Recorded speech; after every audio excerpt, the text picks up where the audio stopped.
You're listening to Breaking the Bottle Legacy with Molly Watts, episode 16. Hi, I'm Molly. After a lifetime living under the influence of family alcohol abuse, spending more than 30 years worrying about alcohol and my own drinking, believing I had an unbreakable daily drinking habit, I changed my relationship with alcohol forever.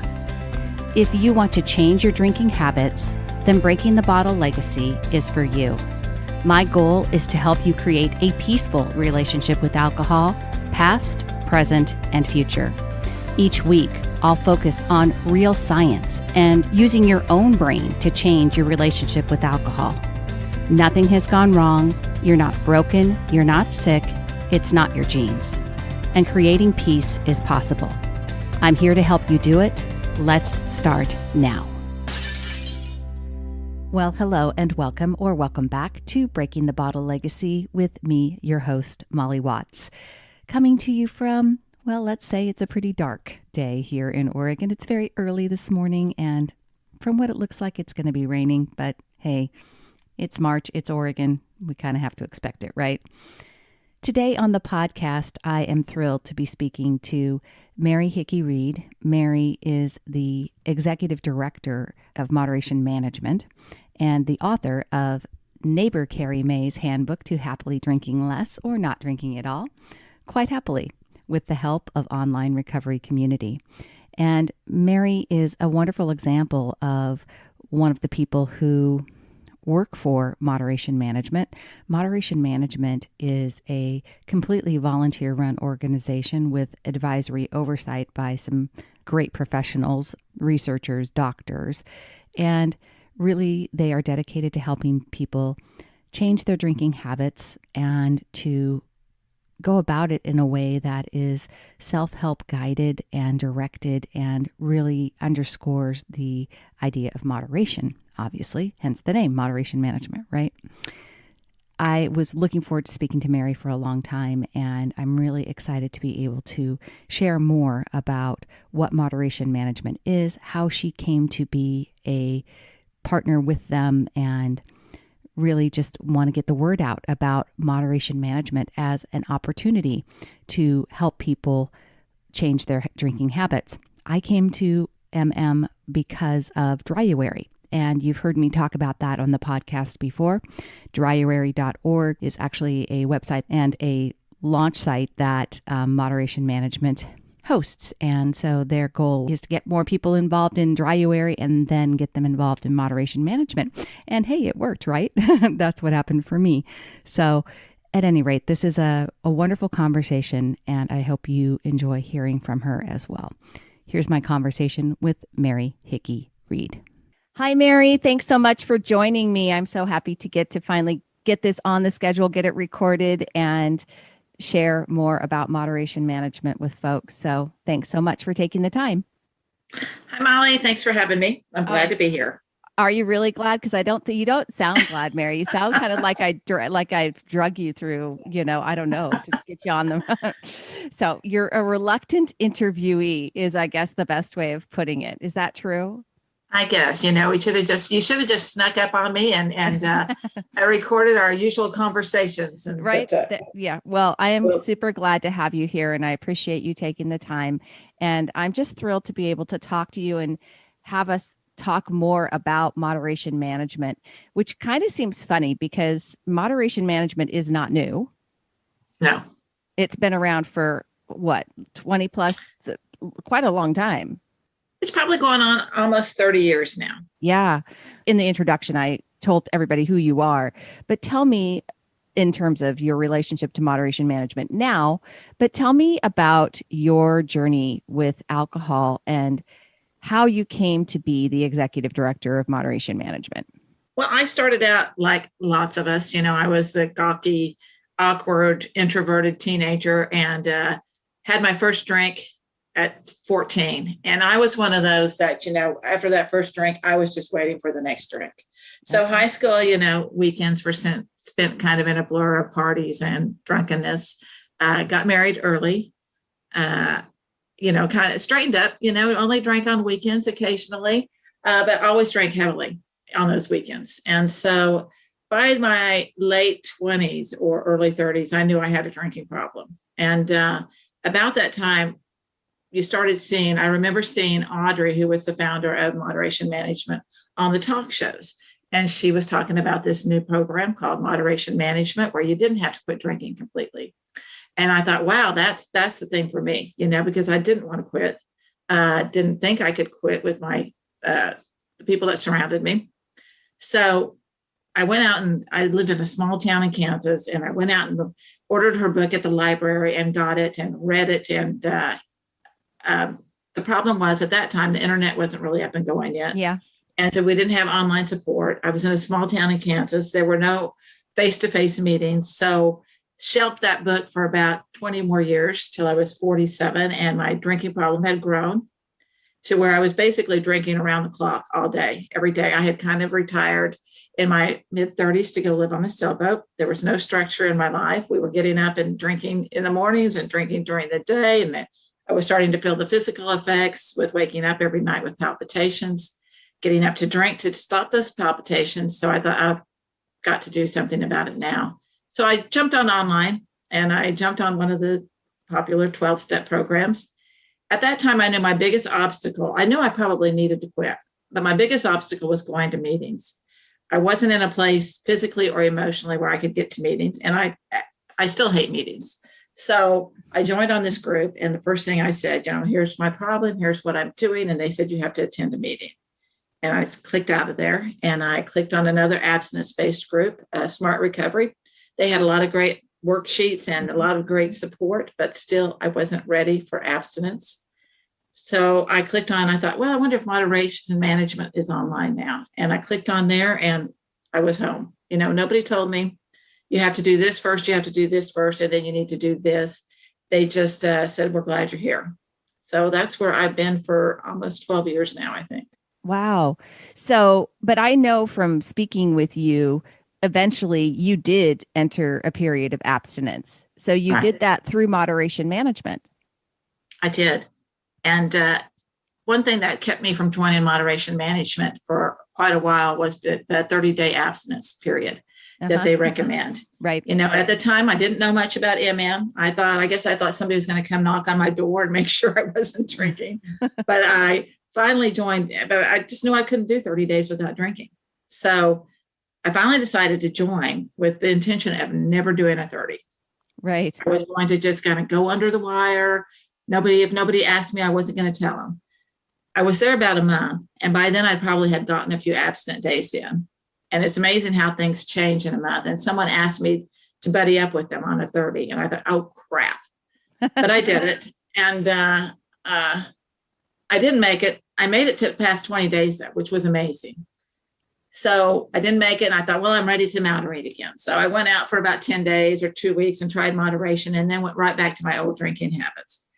Rinse and repeat, tried 30 again, made it over 20 days, went back to trying to moderate, fell back into my old drinking habits, and really kind of just repeated this cycle for a year. And I don't know how many 30s I tried, probably at least 6.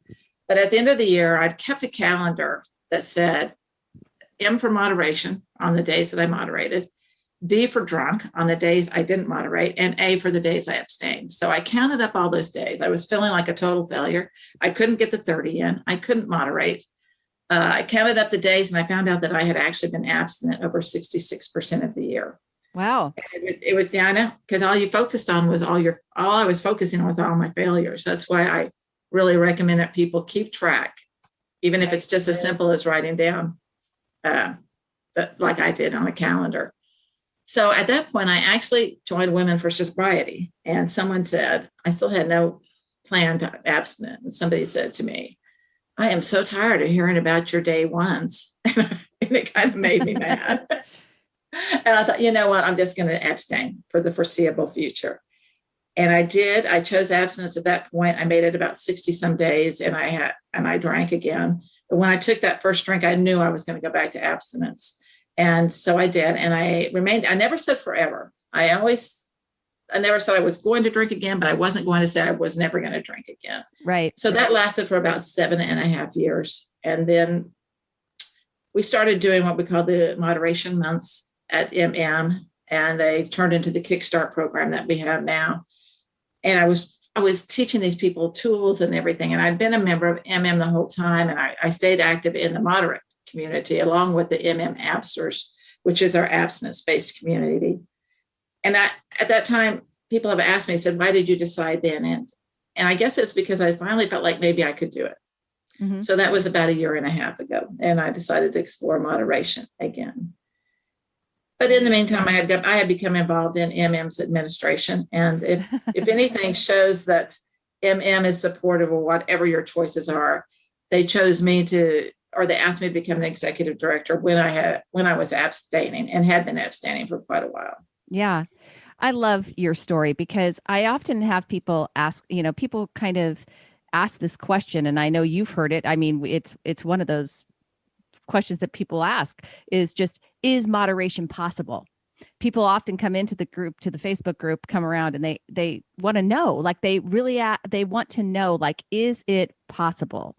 And I think you're a brilliant example of the fact that, because scientifically, I've talked to people in that are sober, that are in abstinence-based programs, and there is a drive from them that they want to say that moderation is not possible, right? That they think that it's because that alcohol is an addictive substance.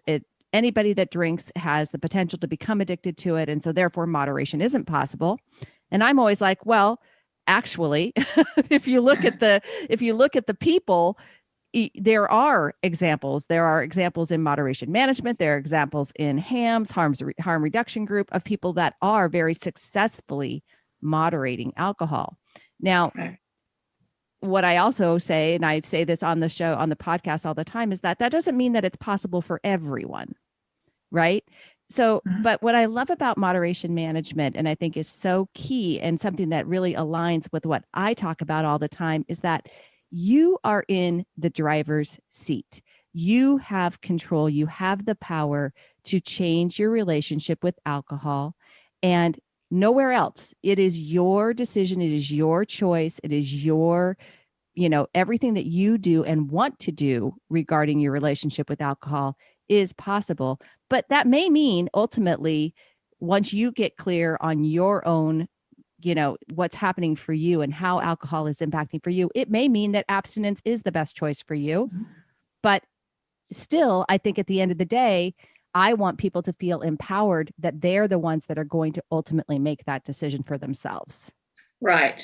And I think that's confusing when people first come to moderation management, because they're used to, and it's what attracted me to MM, is that they kind of let me design my own recovery. Right. They didn't say you had to go to this meeting, you had to do this.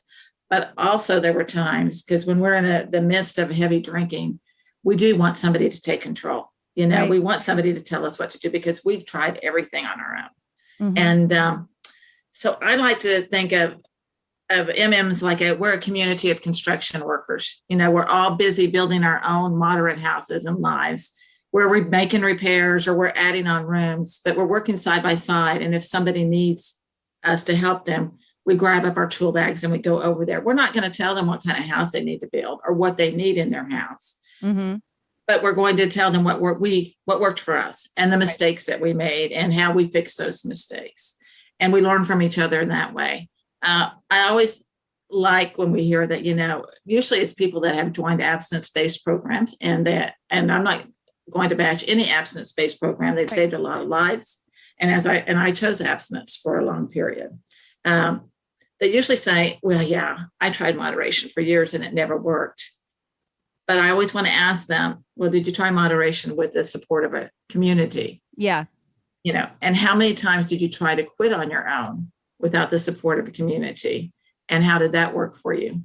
So for me, and I guess for most of the members of MM, community is what makes the difference, that accountability.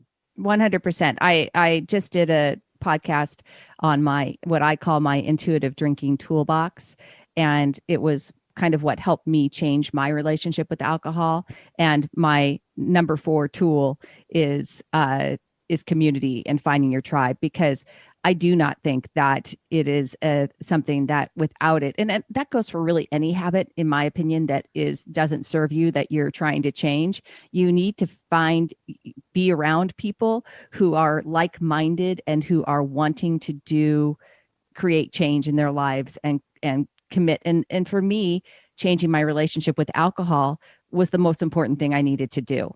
I wanted to ignore it for a long time and pretend like it wasn't the the thing that needed to change, but ultimately that is what was. And finding a community to connect to who supported my own goals, and also where I felt like I could be a resource to other people as well. I think that's one of the beauties of is being able to support each other, because when you're sharing your own experience with other people and they're finding that, just like you said, when they're in that moment and they're in a really tough spot and they hear from someone like you who's been down the path that they're on and has come out on the other side and is successful, it's inspiring. I agree. And I think, having the compassion from others teaches us to be compassionate with ourselves. And, we get it's still hard, even with the community. You'll see all of our members on there occasionally beating themselves up, and it's hard not to beat yourself up. But you've got to remember, I think one of my favorite members, not that I have favorites, is Horse Lover. She's always there for everybody. And we use pseudonyms in some of our communities. Yeah.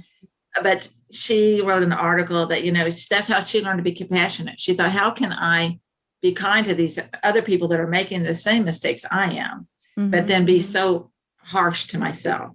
I talk about compassion and curiosity, especially when we make mistakes and when we drink off plan. That's actually number 2 in my toolbox, is being able to, first of all, anticipate the fact that you will go off plan. Because I think for a lot of us, or at least for me, I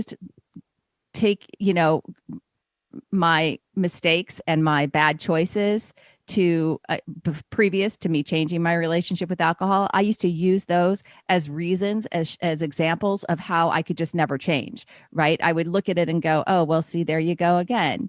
You're not somebody who can, make a plan and stick to it. You're not somebody who has the willpower or the self-control. You lack discipline. Kind of, I'd have these narratives going on in my head, right? That, of course, just made me feel terrible. And when you feel terrible, all you want to do is get away from feeling terrible. And if you are someone that has used alcohol to buffer away your emotions, like that's what I did, that's what I would do. I felt terrible, so I'd want to drink. Then I'd feel terrible because I drank, and then I'd want to drink because I felt terrible.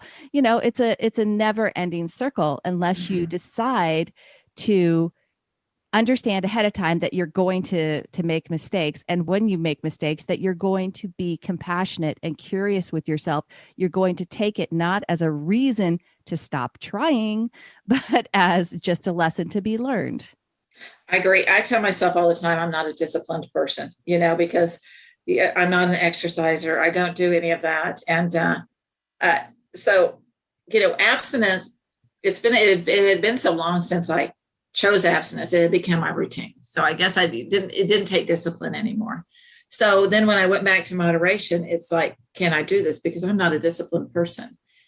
And I tell you, like the first time that I really struggled, when I really wanted to drink, but I had told myself that I was going to abstain that day, and I succeeded, I felt so powerful. I mean, it was like, well, you know what? You are a disciplined person, right? You can be. I mean, I can do this in other areas of my life too, Right. That's something that really was pivotal for me in changing my relationship with alcohol, was understanding that all of those stories that I held on to for so long, being the adult child of an alcoholic and having lived a life with my mother for 40 plus years of her alcohol abuse, I had a lot of stories that I told myself that I simply believed were true, that I accepted as truths. They weren't true. They were just thoughts that I had.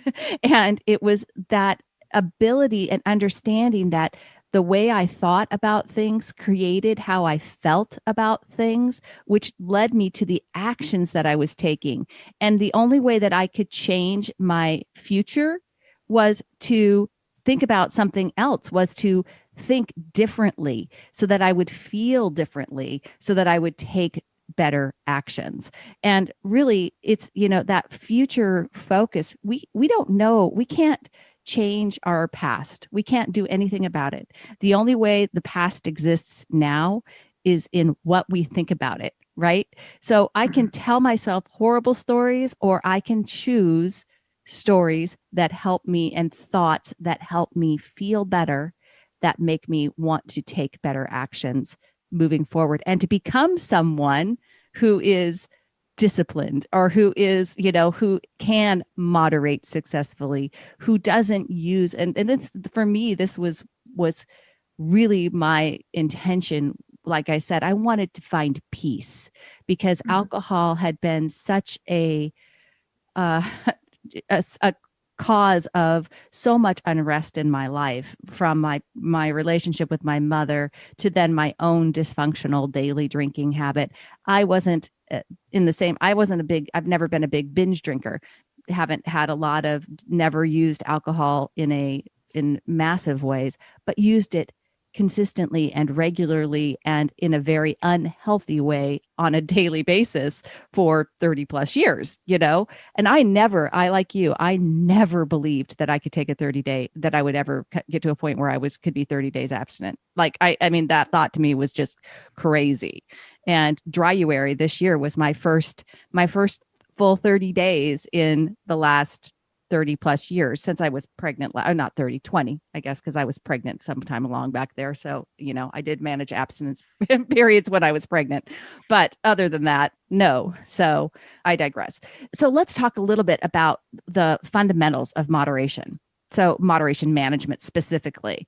So everybody understands it's a lay-led program. It's all volunteers. It's people that are, nobody's giving you, prescribing, just like you said, telling you what to do. But there are some steps that moderation management prescribes or says or suggests, right? Recommendations.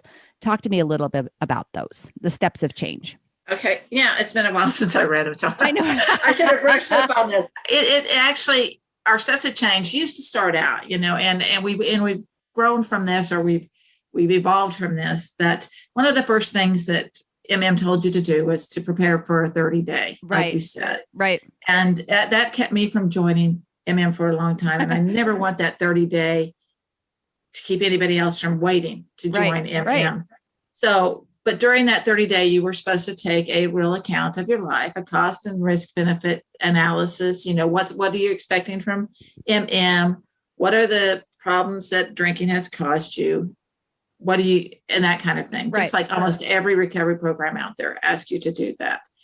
And then to figure out what your triggers are. When we're drinking all the time, it's really amazing because we really don't know what our triggers or habits are. We just know we drink, I'm happy, I drink. I'm feeling stressed, I drink. I'm tired, I drink. So we don't really know if those are triggers, if they're habits. I walk in the door from work and the first thing I do is pour a drink. So that 30-day abstinence, or any time period in the beginning when you don't drink, you recognize these things. You recognize how often your brain is telling you to pick up a drink.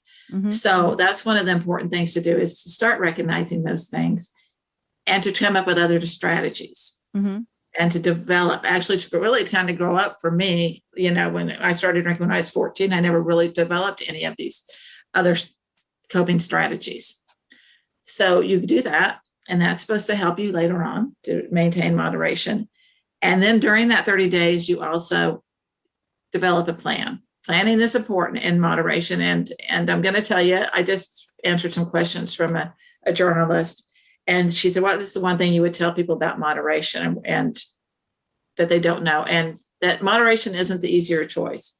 You will hear a lot of times from people that have been in for a while that abstaining is easier and moderation is hard. And I used to resent that when I was abstaining, because there's a whole different set of difficulty with that. But abstinence is a simpler choice. It's all you do is not drink. You don't have to get up every day and decide what you're going to do. You don't have to worry about that wedding in a month. You're just not going to drink. With you have to make a plan. You have to stay vigilant. You have to stay accountable. You have to track how much you're drinking, and it's work.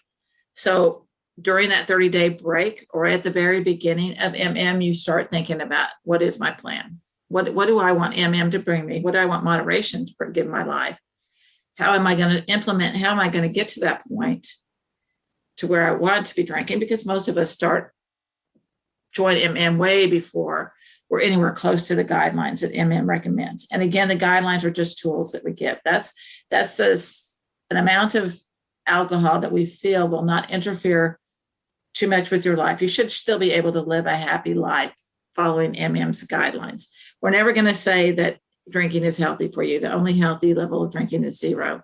But the guidelines kind of give you a baseline, and everybody's different with that. But, so basically you come up with your plan, and you get to know what moderation looks like by watching the other people in the community.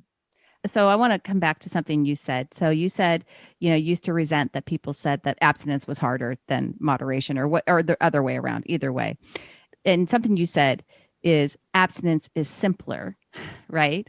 The challenging part of either one of those equations, right? It is simpler to abstain because you're not having to think about anything. It's just not, there is no decision fatigue. And that is one of the situations I talk about in my ebook, Alcohol Truths, How Much is Safe, is that if you're battling decision fatigue and you're making poor choices about alcohol, then abstinence is going to be a better choice because you're not, you're taking the decisions out of the equation. I like to say, for myself, moderation is about being mindful and about creating a plan.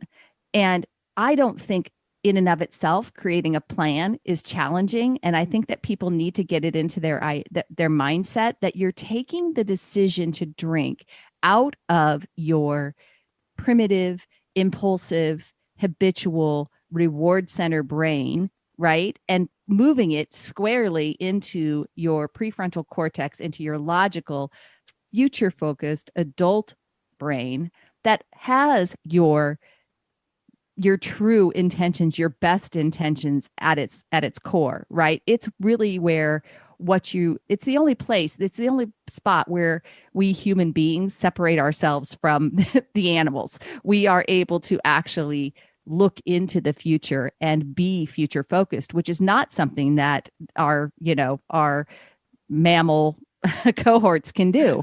And so we have to have confidence and evoke that special trait that humans can do and put together a plan that really comes from our best and highest intentions and our best goals, right? And I say to people all the time, you put together a plan not because you are trying to regiment yourself or constrain yourself. You put together a plan because it's really truly what you want. It's what you want. It's where you want your relationship with alcohol to be.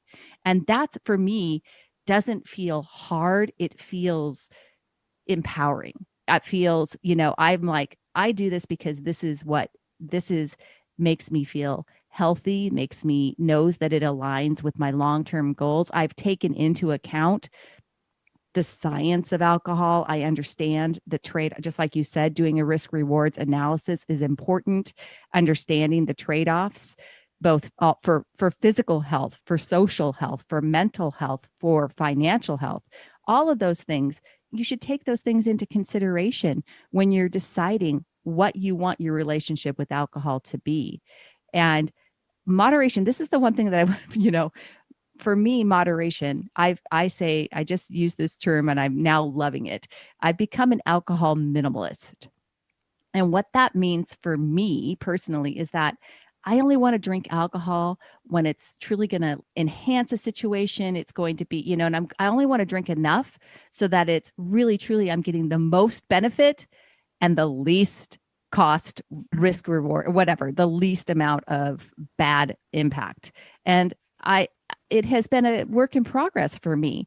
I used to be able to drink 3 to 4 drinks every night and have no real physical consequences the next day, at least none that I was really significantly aware of. Not until I stopped, not until I stopped drinking that much did I realize, just my sleep alone, right? But also anxiety and tons of other things that have been positively impacted by drinking much less. And now more than 2 drinks, and I honestly just do not feel very good at all. And so, and I don't, it's no longer has the same positive.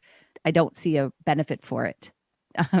you know? I know. I have a young man in my UK meetings, one of our Zoom meetings, and he came on board a few months ago, and he was living in Finland, and he was separated from his wife, who was living in the U.S., and he was partying hardy in Finland, and hanging around with his blokes and really drinking and heavily, and then he decided to abstain because he was moving to the US and he wanted to kind of start fresh, and he kind of got all that out of his system. He was coming to live with his wife and for the first time.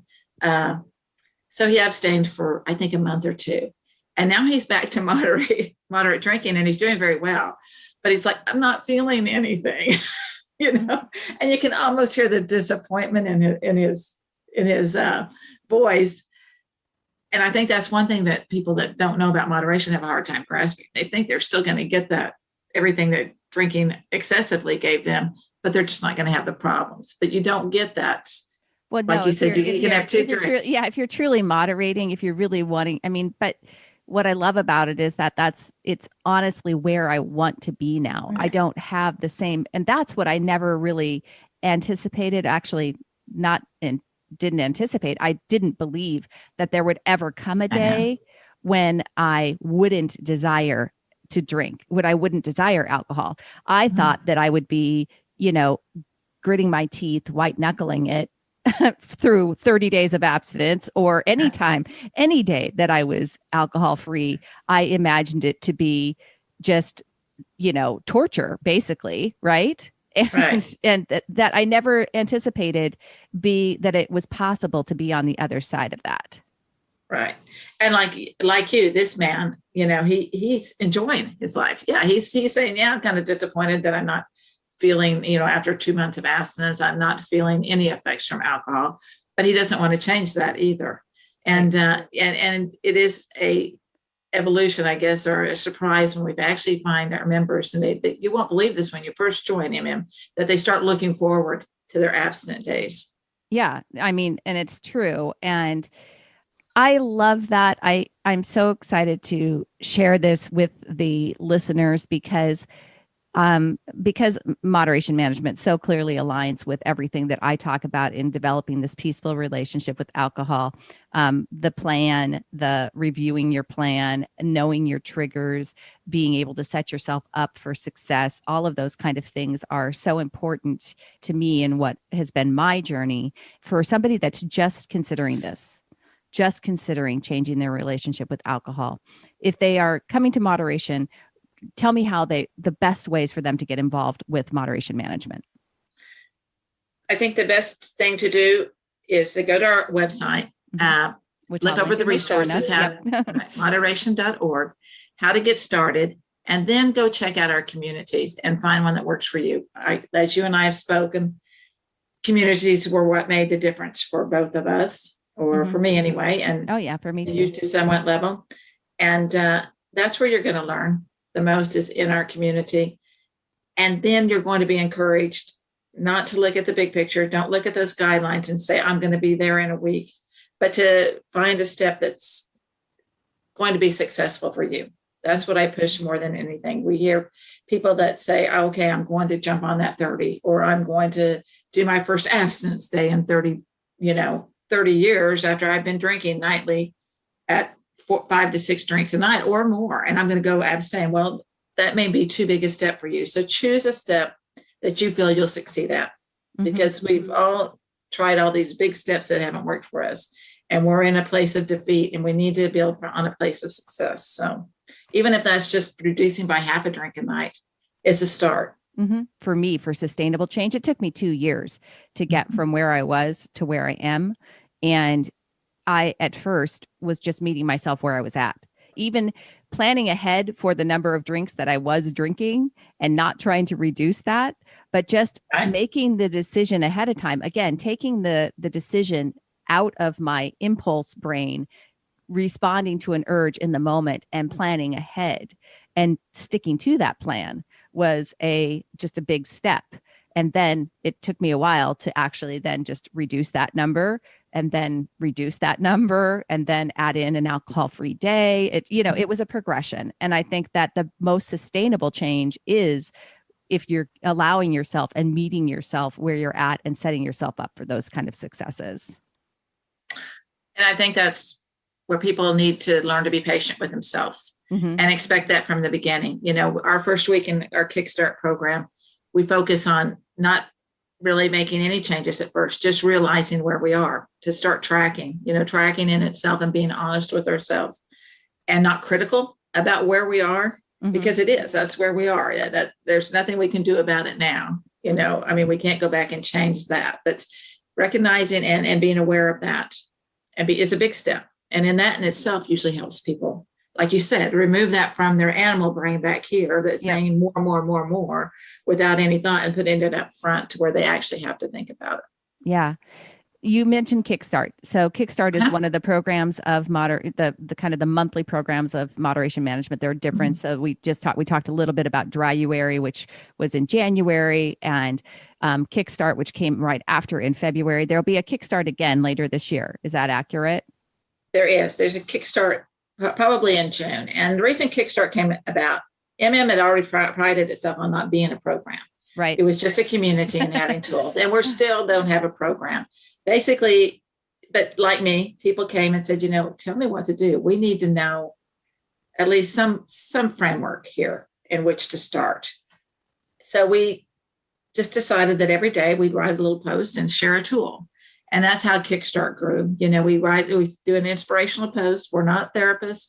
We don't advise. We might share some information from a therapist's book or from a therapist that works with us, but we share an inspirational post or an observation that one of us has learned along the way, a tool and a task for that day, and then a NA or low alcohol content beverage. So that goes on every day for about a month. We form our own Facebook group just to kind of give a closer knit group than if people join our Facebook group on right now, it's 2,000 people, and that seems like too many people. So usually there's about 80 people on our Facebook group for Kickstart. So it's a little smaller start, and not that many people are actually posting. We get a lot of lurkers. Still, the majority are lurkers, and we have our own meetings. So they feel a little safer to begin with. Yeah. Awesome. Well, we will definitely link all that. And everybody should know that when you go to moderation.org, there's literally a place that says start here. And so it gives you kind of a list of all the different resources we've talked about, mentioned the steps of change. It's also going to give you links to all of the different groups at Moderation Management, because Moderation Management does not just count on the Facebook tool, the Facebook private group, though the Facebook private group is awesome. There's also a forum and listserv too, right? So there's really like so many different ways to be involved. Yeah, and the difference between the forum and the listserv is that when we started out, we were like AA, and we were really big into anonymity. And protect, and that's important, and it's still important for a lot of people. Truly, our social media is a risk, and we can only be so private, and we can only protect our members so much on Facebook. We haven't had any problems with the Facebook group, and we all rely on each other to guard each other, and that's worked very well. But there are still people that worry, and they don't want anybody to know their real names or how to contact them in the real world. And so our communities, such as our forum and our listserv, allow them to do that. You communicate with a pseudonym, a username, and nobody has any access to any of your personal information. Yeah. So if you're more comfortable in those communities, they're there for you. Also, I always encourage everybody to join the forum, because it's like an old message board, and there's lots of discussions and information there, and they're all organized in threads. Yeah. So you can get in there and you can read where it's hard to, find Roll information. On Facebook. Yeah. Yeah. And there's also meetings every week. So let's talk about those. There's different groups and different meetings. There is. And most of our meetings follow the same format. And now all of them are on Zoom because we're not having face-to-face meetings. And Right. because of COVID, actually, our Zoom meetings have boomed and everybody loves them because they can go to more than one meeting a week. Whereas if you were in Denver, you only had one meeting on Tuesday. That's the only Right. meeting you had. So now anybody can drop in on a meeting any day of the week if they feel the need. So most of them are the same. We do have some that are particular. We have our women's meetings. Our New York City women's meeting has been going on a long time. Started out as a face-to-face meeting in New York. It's on Wednesday nights, but now since it's on Zoom, anybody can join. We have our other women's meeting on Thursday night. We have there's a 20-somethings meeting every other Thursday. I think it's 2 Thursdays for the younger crowd. So we're really glad. I think that's one thing that does. I think that's one fault of the abstinence-based recovery program is that when our society was focused as the only solution for so long, it delayed people reaching out for help. So we're glad to see that we're having younger people coming. So we have a 20-something meeting. That's awesome. We have a men's meeting on Saturday. We have a new meeting that I'll be helping to lead, which is we're calling it Moderation Curious, because this is for people that have abstained for a long period of over a year and are now returning to explore moderation. We feel like there's a unique need there. We have a whole different set of guilt about coming back to drinking when we should have been happy in our abstinence life. But and we have we're a little bit trepidatious. So those are our meetings, and then we have our regular general meetings throughout the week. Yeah, just a lot of resources, lots and lots of resources, folks. And of course, I will link all of that in my show notes. So you'll be able to find not only the moderation.org website page, but the Facebook group. And I'm not going to probably list all the meetings, but those are on the website as well. So, well, Mary, I could talk to you forever about this. This is such a great, I just love the organization. So happy to have been able to meet you, talk to you, get involved more with it, and to share the message and to spread the word about it, because really this is a time right now coming out of COVID. So many people found themselves drinking more than they wanted to in a very stressful time. And so there's never been a more important time to help people get in control and to feel like they really do have the power to change their relationship with alcohol, make it what they want it to be, whether that ends up being abstinence, moderation, one of the two, right? And hopefully, no matter what, they will come and explore moderation.org. Check us out. Come be a part of any of those groups. You'll find amazing support, welcoming people who really want to share their journeys with you and support you along the way. I want to mention one other group, and that's our Absters group. Yeah. Many of our members they'll be introduced to abstinence through moderation management, and to the point that they actually become more comfortable choosing to abstain, either for the foreseeable future or for even, some do it for 6 months, some do it for a month. Some say, well, what we used to call permanent abstinence. They're choosing forever. And we do have a group, a subgroup of members that have made that choice. And again, you don't have to choose forever to become a member of our Absters group.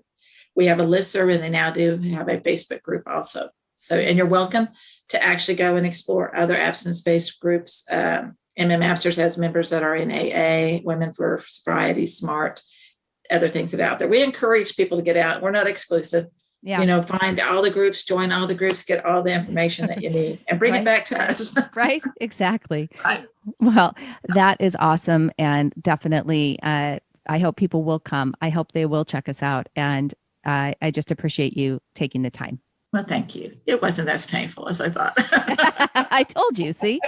I know. Once you get me talking about it, you can't shut me out. So thanks, Mary. Thank you for listening to Breaking the Bottle Legacy. This podcast is dedicated to helping you change your drinking habits and to create a peaceful relationship with alcohol. Take something that you learned in today's episode and apply it to your life this week. Transformation is possible. You have the power to change your relationship with alcohol now.